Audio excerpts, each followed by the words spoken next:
आज भौतिकतावाद के इस दौर में, इस युग में हमारी जीवन शैली आज यह मानने लगे हैं लोग कि आप अच्छा कर पा रहे हो, नहीं कर पा रहे हो, कोई बड़ी बात नहीं है, लेकिन स्वास्थ्य अच्छा रहे, हेल्थ अच्छा रहे, ये सबसे बड़ा आज के समय में चुनौती है।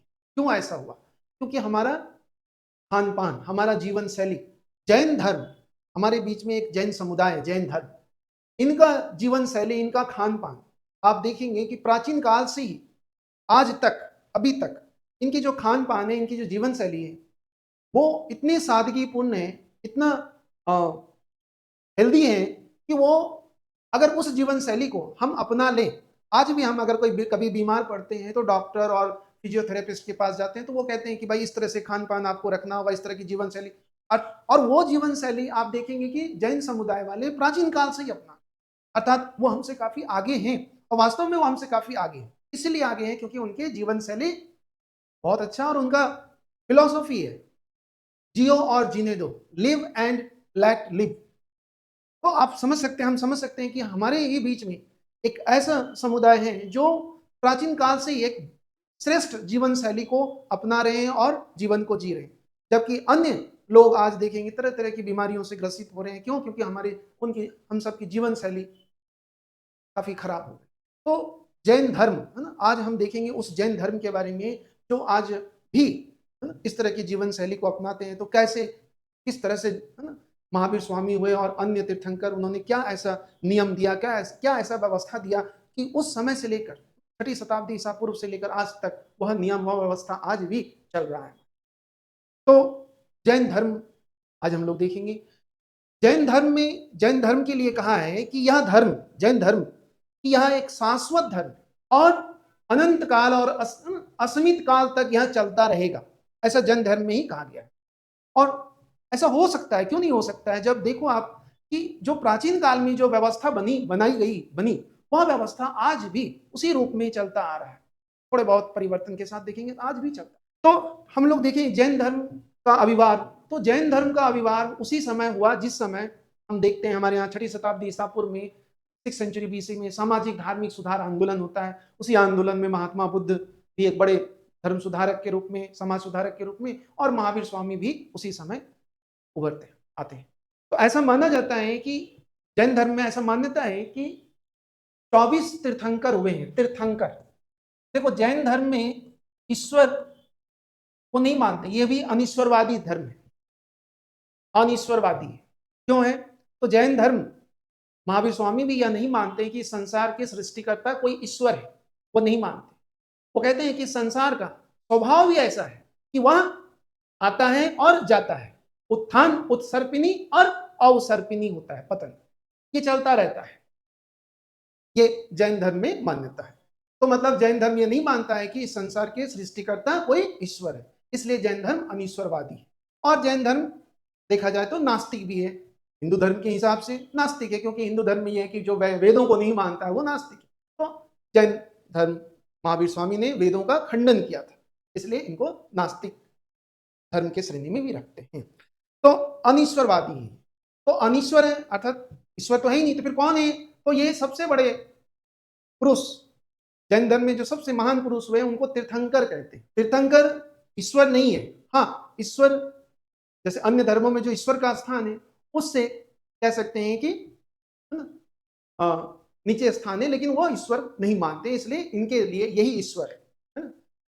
तो तीर्थंकर, तीर्थंकर शब्द का इस्तेमाल देखिए, तीर्थंकर, तीर्थ, तीर्थंकर तीर्थ शब्द से निकला। तीर्थ का अर्थ होता है नियम, नियम या व्यवस्था, नियम या व्यवस्था, ऐसा नियम या ऐसा व्यवस्था जिसके पालन से, जिस रास्ते पर चलकर आपको मोक्ष की प्राप्ति होगी, ऐसा नियम या ऐसा व्यवस्था देने वाला को ही तीर्थंकर कहा गया है।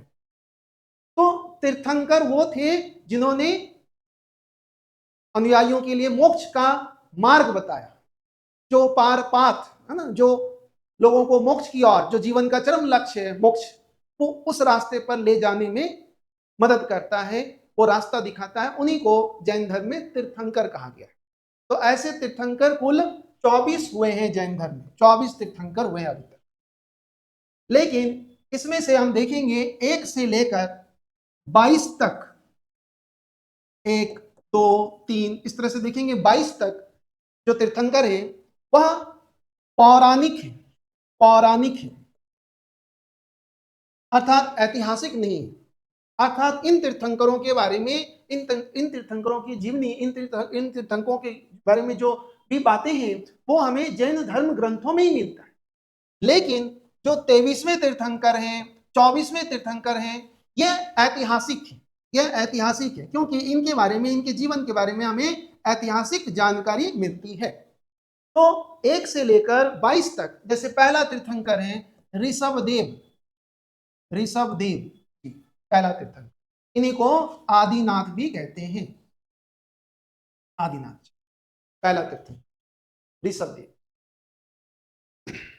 इनके प्रतीक, जैसे कि जैन धर्म में भी मूर्ति पूजा का, महावीर स्वामी ने मूर्ति पूजा का विरोध किया था, तो ये मूर्ति पूजा नहीं करते हैं, नहीं करते थे। अभी हालांकि कुछ जैन धर्म के कुछ संप्रदाय मूर्ति पूजा भी करते हैं, लेकिन प्राचीन काल में नहीं करते। तो ये क्या करते थे, फिर प्रतीकों की, सिंबल्स की पूजा करते। तो जैसे ऋषभदेव जो प्रथम तीर्थंकर हैं, इनके प्रतीक है बैल या सांड, है ना, बैल इनके प्रतीक। ऋषभदेव के बारे में हमें, जैसे कि सिंधु घाटी सभ्यता, इंडस वैली सिविलाइजेशन में जो पशुपति, इसको पशुपति शिव कहते हैं, उसी को कुछ इतिहासकार कहते हैं कि ये ऋषभदेव है। और जैन धर्म वाले भी मानते हैं कि यह हमारे ऋषभदेव जी, क्योंकि वो जो जिस मुद्रा में बैठे हुए हैं वो उस मुद्रा को बोलते हैं कायोत्सर्ग दशा, मतलब सांसारिक जीवन से मुक्त होकर, सभी तरह के, है ना, चित्त को छोड़कर मोक्ष की ओर अग्रसर होने की जो दशा है, उस कायोत्सर्ग दशा में सिंधु घाटी सभ्यता में हमें वो मोहनजोदड़ो में जो वो एक मूर्ति मिली है जिसे पशुपति शिव भी कहते हैं, तो वो जैन धर्म उनसे, वो हमारे ऋषभदेव जी। तो जैन धर्म, सिंधु घाटी सभ्यता, जैन धर्म कहते हैं कि हमारी जो धर्म है, हमारा जो धर्म है वो सिंधु घाटी सभ्यता, है ना, से भी प्राचीन है। ठीक है। ऐसे ऋषभदेव की चर्चा ऋग्वेद में भी मिलता है। ऋग्वेद में एक सूक्त है केसी सूक्त, ऋग्वेद में केसी सूक्त, केसी सूक्त, इसमें ऋग्वेद में, ठीक है, केसी सूक्त, इसमें भी ऋषभदेव जी की चर्चा है। और इसमें ऋषभदेव जी और 22वें तीर्थंकर अरिष्टनेमि दोनों की चर्चा है ऋग्वेद में। इसके अलावा भागवत पुराण, बहुत सारे पुराणों में भी ऋषभदेव जी की चर्चा है। तो ऋषभदेव जी ये पहले तीर्थंकर है। ध्यान रखना है कि ये 1 से लेकर 22वें तक ये जो तीर्थंकर है यह पौराणिक है, ऐतिहासिक नहीं है। तो ऋषभदेव पहले तीर्थंकर। दूसरे तीर्थंकर हैं अजितनाथ, अजितनाथ दूसरे तीर्थंकर। इनका सिंबल, इनका प्रतीक है हाथी, हाथी, इस तरह से। फिर तीसरे, चौथे, पांचवें, छठे। इसी बीच एक आता है 19वें तीर्थंकर। 19वें तीर्थंकर है मल्लीनाथ, मल्लीनाथ। मल्लीनाथ के बारे में ऐसा मान्यता है, जैसे कि आप हम सब जानते हैं कि जैन धर्म बाद में 2 भागों में विभाजित हो गया था, श्वेतांबर और दिगंबर। तो श्वेतांबर वाले, जो श्वेतांबर संप्रदाय के अनुयायी है, वो मानते हैं कि ये जो 24 तीर्थंकर हुए उनमें से मल्लीनाथ 19वें तीर्थंकर को वो स्त्री मानते हैं। श्वेतांबर वाले इनको स्त्री मानते हैं, ये स्त्री है, श्वेतांबर वाले केवल। दिगंबर वाले नहीं मानते। दिगंबर वाले कहते नहीं, कोई भी तीर्थंकर स्त्री के रूप में नहीं आए, सारे पुरुष ही हैं। ठीक है। लेकिन श्वेतांबर वाले कहते हैं कि मल्लीनाथ जो है वो स्त्री है, श्वेतांबर।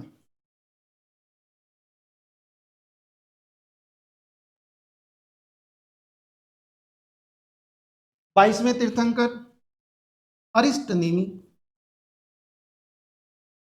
अरिष्टनेमि ये 22वें तीर्थंकर। इनका प्रतीक है शंख, 22वें तीर्थ अरिष्टनेमि। अरिष्टनेमि की भी चर्चा ऋग्वेद में मिलता है। अरिष्टनेमि को बलराम कृष्ण के साथ, है ना, साम्यता देखने को मिलता है अरिष्टनेमि। और 23वें तीर्थंकर हैं पार्श्वनाथ। इनके बारे में हमें ऐतिहासिक जानकारी मिलती है। पार्श्वनाथ। इनका प्रतीक है सर्प। और 24वें और अंतिम तीर्थंकर हैं महावीर स्वामी। महावीर स्वामी, इनका प्रतीक है सिंह, लायन। इनके बारे में भी हमें ऐतिहासिक जानकारी मिलती है। तो 1 से लेकर 22 तक ये जो तीर्थंकर हैं, इनके बारे में हमें ऐतिहासिक जानकारी, इनके जन्म, इनके जीवन से जुड़ी घटनाओं के बारे में हमें कोई ऐतिहासिक जानकारी नहीं मिलती। इनके बारे में केवल पौराणिक कथाओं में ही, धार्मिक कथाओं में ही जानकारी। परंतु 23वें और 24वें तीर्थंकर के बारे में हमें ऐतिहासिक जानकारी मिलती। तो चलो देखते हैं हम लोग 23वें और 24वें तीर्थंकर। तो 23वें तीर्थंकर पार्श्वनाथ। पार्श्वनाथ,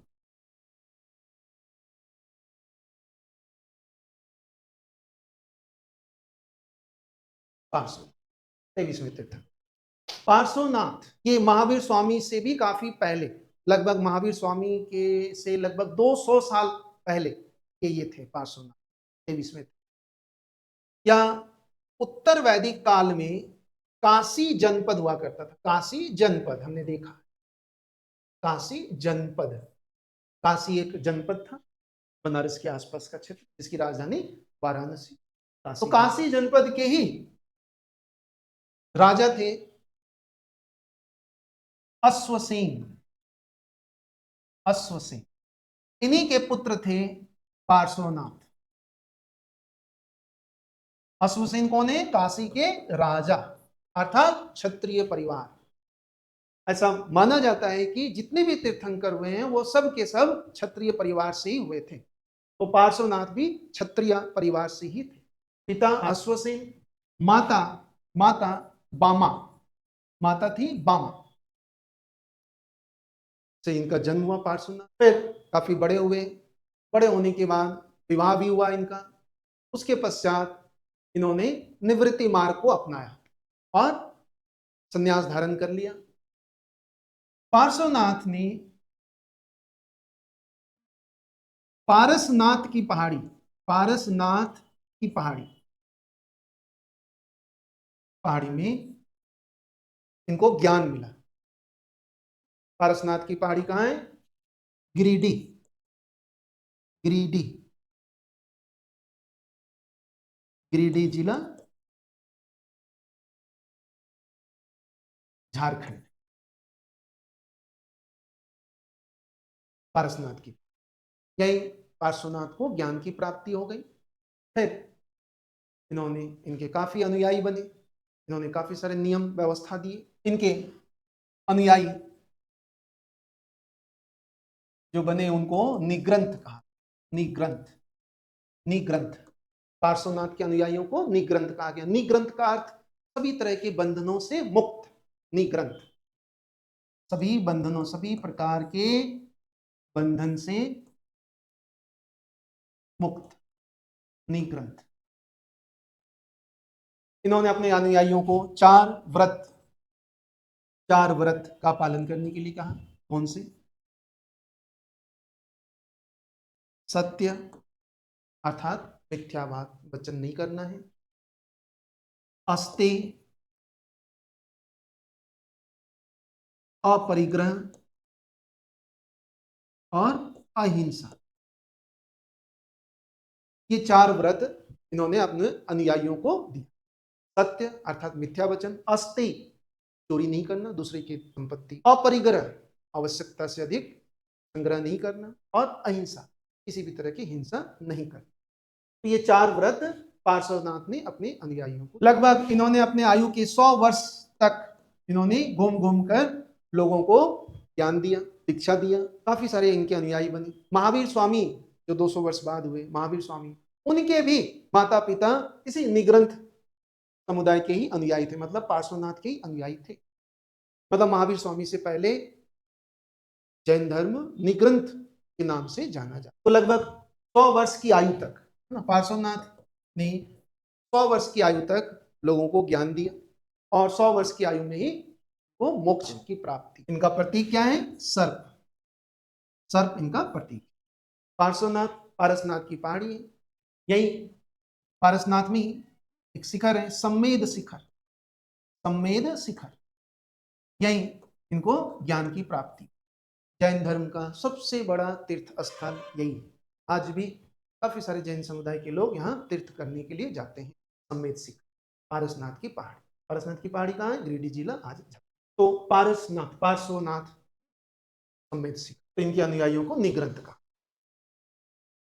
और 24वें तीर्थंकर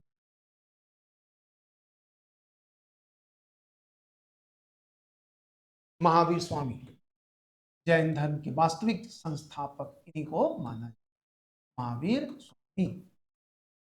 ऐसे तो जैन धर्म के संस्थापक परंपरा के अनुसार देखेंगे तो ऋषभ देव जी, लेकिन ऐतिहासिक आधार पर देखेंगे, वास्तविकता के आधार पर देखेंगे तो महावीर स्वामी जैन धर्म के।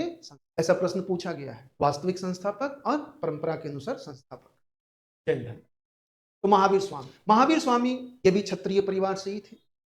महावीर स्वामी वज्जी, इनका जीवन देखते हैं पहले, ठीक है। महावीर स्वामी का जन्म वज्जी महाजनपद, वज्जी महाजनपद, हमने जनपद महाजनपद देखा, महाजनपद में बहुत सारे 16 महाजनपद देखा, उसमें एक वज्जी महाजनपद था जहां गणतंत्र व्यवस्था थी, अर्थात वज्जी गण महाजनपद 8 गणों का संघ था। हमने देखा 8 गणों का संघ था। इसी 8 गण में से एक गण थे कपिलवस्तु का शाक्य गण, जहां महात्मा बुद्ध जन्म लिए थे। और इसी वज्जी महाजनपद के 8 गणों में एक गण था ज्ञात्रिक गण, ज्ञात्रिक गण। ज्ञात्रिक गण कहां? कुंडग्राम, कुंडग्राम के ज्ञात्रिक गण, कुंडग्राम, ज्ञात्रिक, कुंडग्राम। मतलब जिस तरह से महात्मा बुद्ध क्षत्रिय थे, राज परिवार से थे, उसी तरह से महावीर स्वामी भी उसी क्षेत्र एक राज परिवार से, ज्ञात्रिक, कुंडग्राम में। यहाँ के राजा थे सिद्धार्थ और इनकी रानी थी त्रिशला, त्रिशला। सिद्धार्थ यात्रिक गण से, इन्हीं से जन्म हुआ था वर्धमान, 2 भाई का 2 बेटे थे इनके। एक तो थे नंदीवर्धन, पहला पुत्र, बड़ा पुत्र नंदीवर्धन, और दूसरा पुत्र थे वर्धमान, वर्धमान। तो इनके 2 बेटे थे, नंदीवर्धन और वर्धमान। पिता यात्री गण के राजा, कुंडग्राम के राजा, और माता त्रिशला, ये भी राज परिवार से ही थी। यह वैशाली की राजकुमारी थी, वैशाली। वज्जी महाजनपद का सबसे बड़ा जो गण था वो था वैशाली गण। वैशाली में कौन सा गण था? लिच्छवी गण। तो त्रिशला लिच्छवी राजकुमारी थी। ये वैशाली के लिच्छवी राजा चेतक, चेतक की बहन, चेतक की बहन थी, बहन थी। माता कौन थी?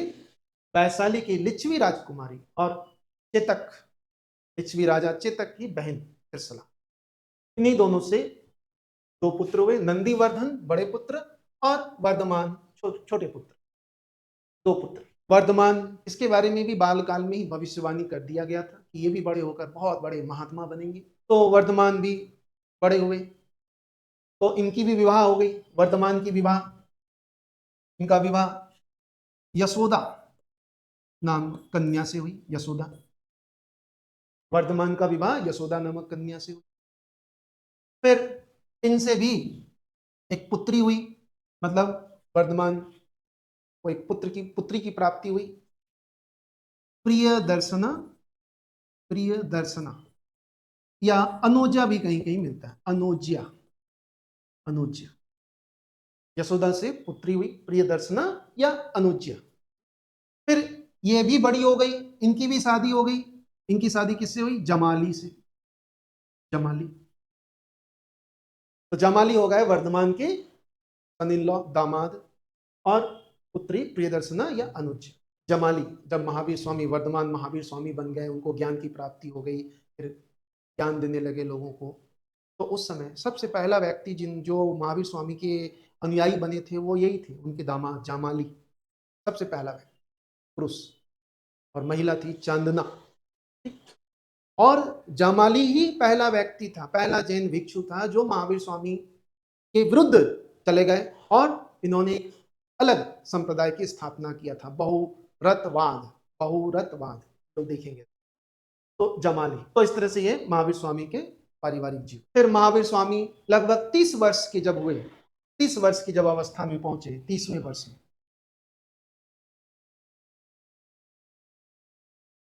पूर्ण रूप से निवृत्ति मार्ग की भाव जाग गया और अपने बड़े भाई जो इस समय यात्रिक गण के राजा थे, नंदीवर्धन, इस समय तक इनके पिता का देहांत हो गया था, नंदीवर्धन इस समय राजा थे, तो अपने बड़े भाई से अनुमति लिया। इन्होंने अनुमति लिया, जैसे कि महात्मा बुद्ध हमने देखा था कि वो चुपचाप घर से निकल गए, इन्होंने अपने बड़े भाई से अनुमति लिया। वर्धमान ने नंदीवर्धन से अनुमति ली कि अब मुझे जाने दो, लोगों के दुखों को किस तरह से दूर करेंगे हमें यह जानना है, हमें सांसारिक जो दुख है उससे कैसे लोगों को मुक्त करें यह हमें जानना है, इसके लिए हमें घर छोड़ना पड़ेगा, सांसारिक जीवन को छोड़ना पड़ेगा। तो अंततः 30वें वर्ष की अवस्था में इन्होंने गृह त्याग कर दिया और फिर 12 वर्ष तक अर्थात 42वें वर्ष की अवस्था तक, 42वें वर्ष की अवस्था तक मतलब 12 वर्ष तक इन्होंने कठोर तपस्या वही कयोत्सर्ग दशा में कठोर तपस्या। इस कठोर तपस्या की जानकारी हमें एक जैन धर्म के साहित्य हैं आचरण सूत्र से हमें जानकारी मिलती है कि किस तरह से महावीर स्वामी ने 12 वर्ष तक कठोर तपस्या, सब कुछ त्याग दिया, वस्त्र भी त्याग दिए, सब कुछ त्याग दिया 12वें वर्ष में। ऋजु पालिका नदी के तट पर जाम्भिक ग्राम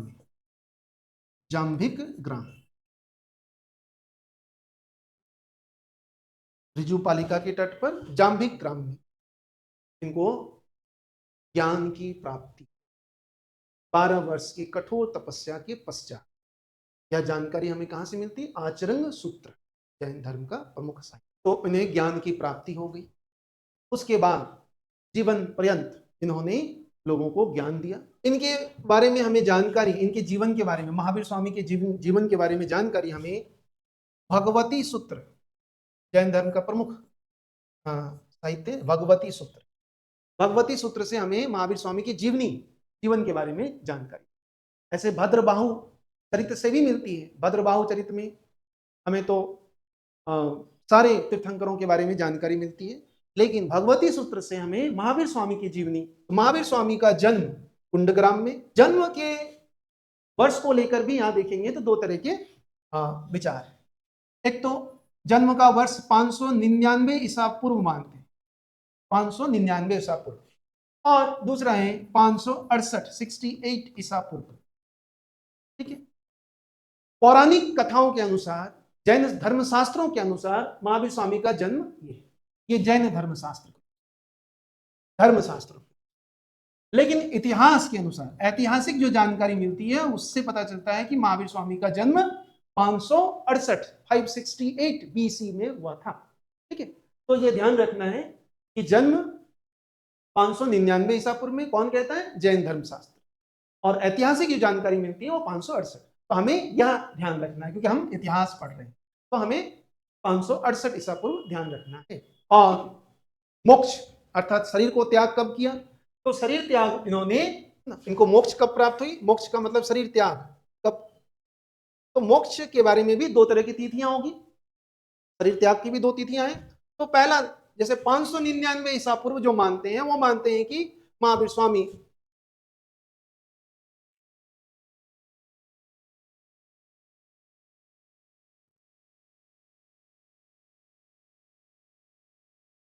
को मोक्ष प्राप्त हुआ था।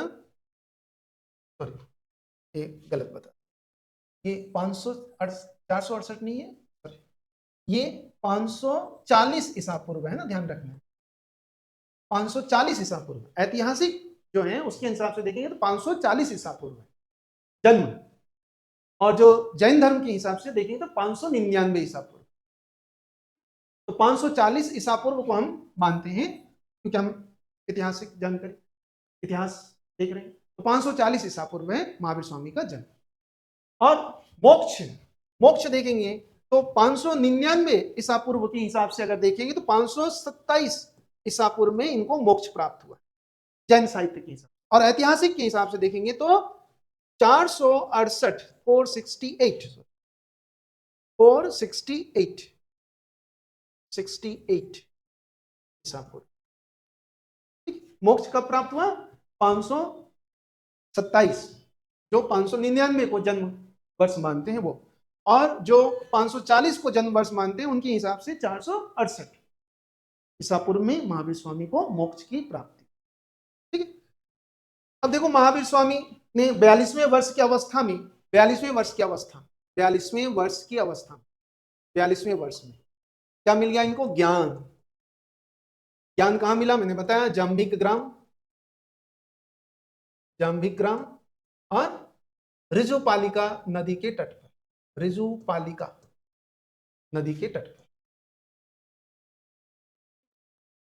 साल वृक्ष के नीचे तो ज्ञान की प्राप्ति। तो ज्ञान मिलते ही ज्ञान प्राप्त होते ही वर्धमान बन गए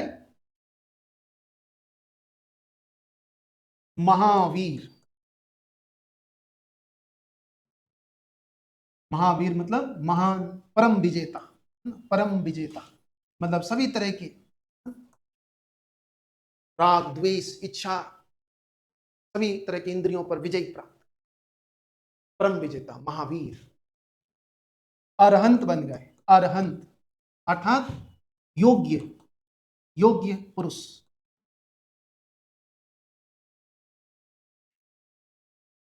अरहंत बन गए। फिर जिन कहलाए, जिन ये भी विजेता, इंद्रियों पर विजेता।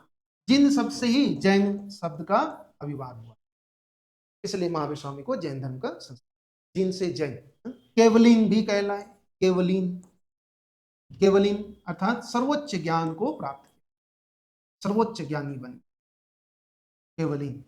इतने सारे नाम। हाँ, इनका एक और नाम मिलता है निगंठनाथ पुत। यह नाम महावीर स्वामी को किसने दिया? तो महात्मा बुद्ध ने यह नाम दिया है, महात्मा बुद्ध ने यह नाम दिया है, निगंठनाथ पुत। यद्यपि महावीर स्वामी और महात्मा बुद्ध कभी नहीं मिले एक दूसरे से, एक ही क्षेत्र के थे, दोनों ही बिहार से ही थे। बज्जी महाजनपद, अलग अलग गण से थे लेकिन बज्जी महाजनपद से ही थे। समय काल लगभग दोनों का एक ही है, लेकिन फिर भी दोनों कभी एक दूसरे से नहीं मिले। महात्मा बुद्ध और उनके अनुयायियों ने महावीर स्वामी को निगंठनाथ पुत नाम दिया। तो महावीर, वर्धमान महावीर बन गए, अरहंत बन गए, जीन बन गए, केवलिन बन गए, और ये भी नाम